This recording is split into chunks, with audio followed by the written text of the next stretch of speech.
नमस्कार विद्यार्थी मित्रो, आज आपण वर्ग समीकरणाची मूळ दिली असता ते वर्ग समीकरण कसं तयार केलं जातं याविषयी माहिती घेणार आहोत. To obtain quadratic equation having given roots. यापूर्वी आपण पाहिलं आहे की वर्ग समीकरणाच्या मुळांना आपण x आणि y असं म्हटलेलं होतं.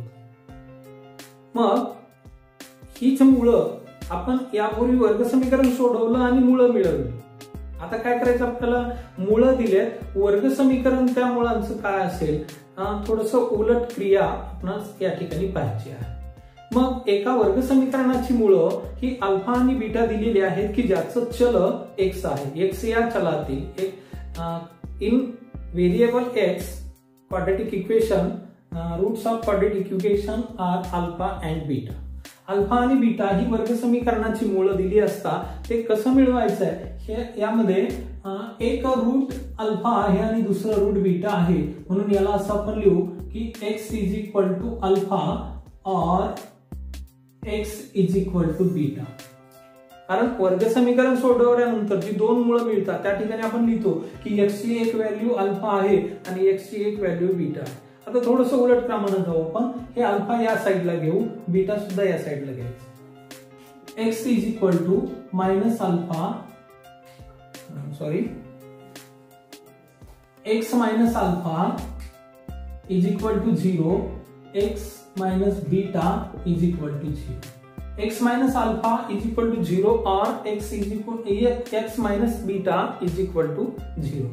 मग आता या ठिकाणी या दोन पदांची किंमत 0 आहे आणि मग याच्या पाठीमागे गेल्यानंतर आपल्याला असं लिहावं लागेल की x minus alpha in bracket x minus beta is equal to 0. या दोन ब्रॅकेटचा प्रॉडक्ट 0 आहे. मग आता परत याला सोडून घेऊ, आपण यांचा गुणाकार करून घेऊ. x into x x square, x into minus D minus beta x minus alpha into x minus alpha x minus minus plus alpha into beta alpha beta is equal to 0. ही दोन ब्रॅकेटचा प्रॉडक्ट, या दोन ब्रॅकेटचा product केल्यानंतर आपल्याला मिळालं x square minus beta x minus alpha x plus alpha beta is equal to 0. आता या ठिकाणी दोन्ही पदामध्ये x आहे तर इथलं x आपल्याला कॉमन घेता येईल आणि मग x square minus x common काढल्यामुळं बीटा मायनस x कॉमन काढल्यामुळं plus alpha beta is equal to 0. या दोन पदामधून आपण x कॉमन घेतल्यामुळं मायनस x कॉमन घेतल्यामुळं कंसात राहिलं beta minus plus x common घेतलं त्यामुळे राहिलं alpha plus alpha beta is equal to 0. आणि मग हे आपण असं लिहू की x square minus alpha plus beta x plus alpha beta is equal to 0. x square minus alpha beta x plus alpha beta is equal to 0. ही root दिलेली होती अल्फा बीटा आणि क्वाड्रॅटिक इक्वेशन मिळालं x square minus alpha plus beta into x plus alpha beta is equal to 0. आता कोणतीही अशी जर दोन रूट दिली आपल्याला वर्ग समीकरणाची, दोन मुळं दिली तर त्याच्यावरून या पद्धतीचं आपण वर्ग समीकरण तयार करू शकतो. उदाहरणादाखल आपण पाहू की वर्ग समीकरणाची जी दोन मुळं आहेत त्या दोन मुळापैकी एक मुळ आहे 5 आणि दुसरं मुळ आहे -7. Two roots of given quadratic equation 5 minus 7. तर ते क्वाड्रॅटिक इक्वेशन काय असेल, रूट माहित आहे, क्वाड्रॅटिक इक्वेशन मिळवायचं. मग आता आपण पाहिलं की शेवटी काय आलेलं होतं तर x square minus alpha plus beta x plus alpha beta is equal to 0. त्यानुसार या ठिकाणी अल्फा आणि बीटाच्या किमती काय आहे, अल्फा प्लस बीटाची किंमत काय आहे आणि अल्फा इंटू बीटाची किंमत काय आहे हे आपल्याला अगोदर शोधावं लागेल. मग इथं alpha x square minus alpha 5 plus minus 7x plus 5 into minus 7 is equal to 0. किमती वाढल्या आपण alpha beta. X square minus 5 minus 7 minus 2x plus यांचा product minus 35 is equal to 0. आणि शेवटी आपल्याला मिळेल मग की x square minus minus plus 4x minus 35 is equal to 0.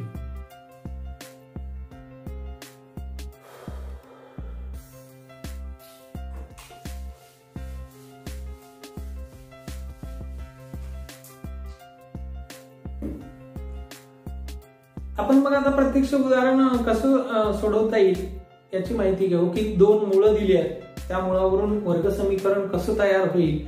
की समजा एक मूळ दिलेलं आहे alpha is equal to 3 beta is equal to 6. ही दोन मुळं दिली, त्यावरून वर्ग समीकरण तयार करा. आपण वर्ग समीकरणाची मुळं काढलेली आहे, आता मुळावरून वर्ग समीकरण तयार करायचं. मग आता शेवटी आपण हे पाहिलेलं होतं की x square minus alpha plus beta x plus alpha beta is equal to 0. आता अल्फा बीटाची किमती या ठिकाणी मांडून देऊ. X square minus 3 plus 6x plus 3 into 6 is equal to 0. आता काय मिळत आहे? X square minus 9x plus 18 is equal to 0. मुळं दिली होती 3 आणि 6, त्याच्यावरून वर्ग समीकरण तयार झालं. एक्स वर्ग वजा 9x अधिक 18 बरोबर 0. अशाच पद्धतीचं आणखी एक उदाहरण पाहू की दोन मुळं दिली आहेत 7 आणि 8 मायनस 8. तर आता वर्ग समीकरण तयार करू. त्यासाठी असं लिहावं लागेल आपल्याला एक्स वर्ग minus alpha plus beta x plus alpha beta is equal to 0. आणि ह्या किमती मांडून देऊ. X square minus alpha 7 plus beta minus 8x plus 7 into minus 8 is equal to 0. आणि मग आता काय येत आहे की x square minus 7 minus 8 minus 1x plus minus 56 is equal to 0. X square minus minus plus 1x plus minus minus 56 is equal to 0. X square plus x minus 56 is equal to 0. या पद्धतीनं दिलेली मुळं त्या मुळावरून आपण हे वर्ग समीकरण तयार केलं. एक्स वर्ग अधिक x वजा 56 बरोबर 0. आता मग असे कोणतेही दोन रूट दिलेले असतील, मुळं दिलेले असतील, तर तुम्हाला या पद्धतीनं त्या मुळांची वर्ग समीकरण तयार करता येणार आहे. एक दुसरा आणखी एक ठिकाणी उदाहरण घेऊ आपण की एक्स ची एक मूळ आहे -5 -3. दुसरं मूळ दोन रूट आहे -5 -3. आणि मग आता वर्ग समीकरण तयार करायचे या मुळांचं. लिहावं लागेल आपल्याला x square minus alpha plus beta x plus alpha beta is equal to 0. आणि यामध्ये या किमती ठेवाव्या लागतील. X square minus alpha minus 5 plus minus 3x plus -5 into -3 is equal to 0. आता पुढे काय येईल मग? एक्स स्क्वेअर मायनस -5 प्लस -3 -8x प्लस यांचा product minus into minus plus 5 into 3 15 is equal to 0. X square minus minus plus 8x plus 15 is equal to 0. की ज्या वर्ग समीकरणाची मुळं किंवा मुळं दिलेली होती ते वर्ग समीकरण मिळालं x square plus 8x plus 15 is equal to 0.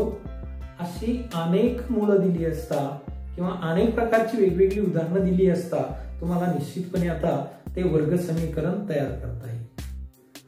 Alpha beta are the roots of y square minus 2y minus 7 is equal to 0. Then find alpha square plus beta square and second alpha cube plus beta cube. Alpha आणि beta he y square minus 2y minus 7 is equal to 0 या वर्ग समीकरणाची मूळ आहेत. तर किंमत काढा. Number 1 alpha वर्ग अधिक बीटा वर्ग आणि अल्फा क्यूब अल्फा घन अधिक बीटा घन. आपण दिलेल्या वर्ग समीकरणाची मूळ ही अल्फा आणि बीटा असतात हे माहित करून घेतलेलं आहे. मग अल्फा आणि बीटा या किमती शोधण्यासाठी आपण पाहिलेलं आहे की x square minus alpha plus beta x plus alpha beta is equal to 0. ज्यावेळी ही अल्फा आणि बीटा मूळ दिलेली असतील त्यावेळी ते वर्ग समीकरण असतं x square minus alpha plus beta x plus alpha beta is equal to 0. मग आता अल्फा आणि बीटा काय आहे हे अगोदर आपल्याला शोधावं लागेल, किंवा अल्फा प्लस बीटा काय आहे आणि अल्फा इंटू बीटा काय आहे, अल्फा आणि बीटाची बेरीज किती येते यासाठी हे दिलेलं equation y square minus 2y minus 7 is equal to 0 हे वर्ग समीकरण त्याच्या सामान्य रूपाशी तुलना करून घेतल्यानंतर a, b आणि c च्या किमती आपल्याला शोधायच्या. मग याची तुलना जर आपण याच्या स्टँडर्ड फॉर्मशी सामान्य रूपाशी केली तर a ची किंमत मिळेल आपल्याला 1, b ची किंमत मिळेल -2 आणि c ची किंमत मिळेल -7. यापूर्वी आपण अशा प्रकारची उदाहरणं सोडवलेली आहेत की तुलना करून एबीसी च्या किमती काढा. त्यानंतर या वर्ग समीकरणामध्ये अल्फा प्लस बीटा दोन मुळांची बेरीज काय असते हे पण पाहिलंय. तर दोन मुळांची बेरीज ही -b अपॉन a आणि दोन मुळांचा गुणाकार अल्फा इंटू बीटा हा असतो c अपॉन a. एबीसी च्या किमती तर मिळवलेल्या आहेत त्या किमती आपण या ठिकाणी मांडू.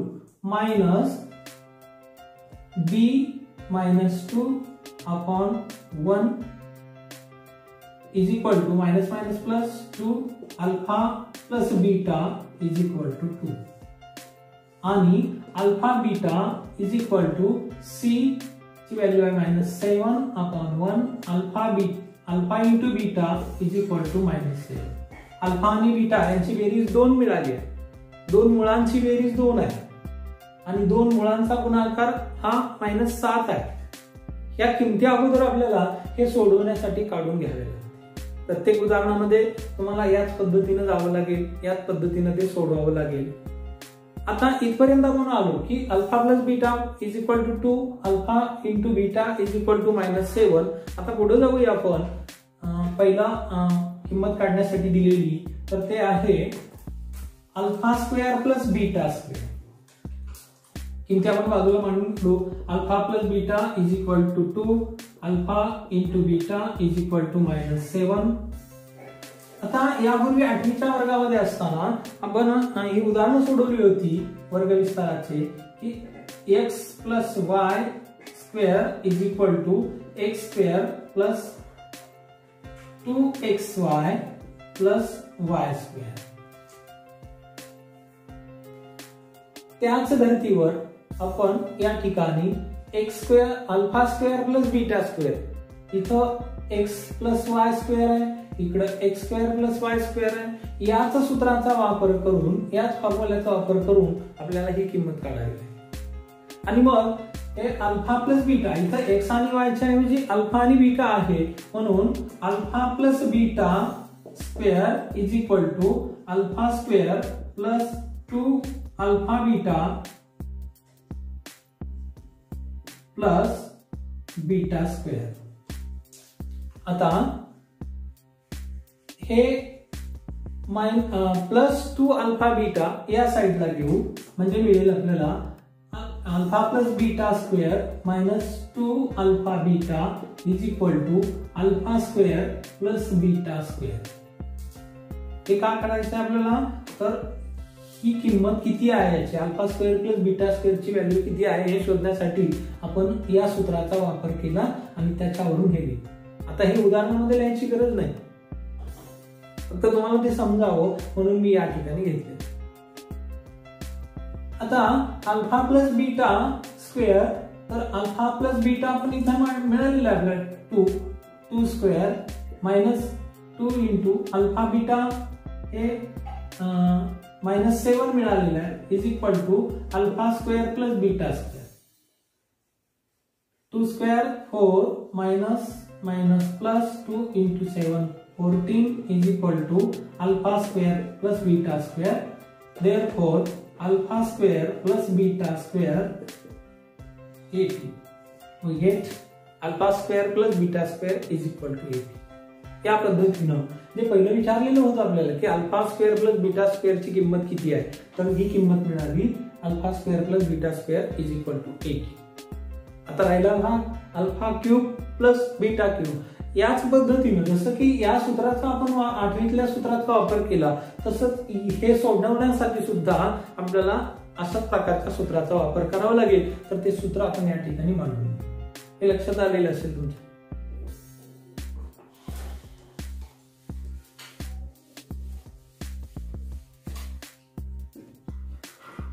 अल्फा प्लस बीटा क्यूब, हे alpha cube plus beta cube आहे, लक्षात घ्या. आपण सूत्राचा वापर करून हे मिळवणार आहोत, डायरेक्ट आपल्याला हे मिळणार नाही.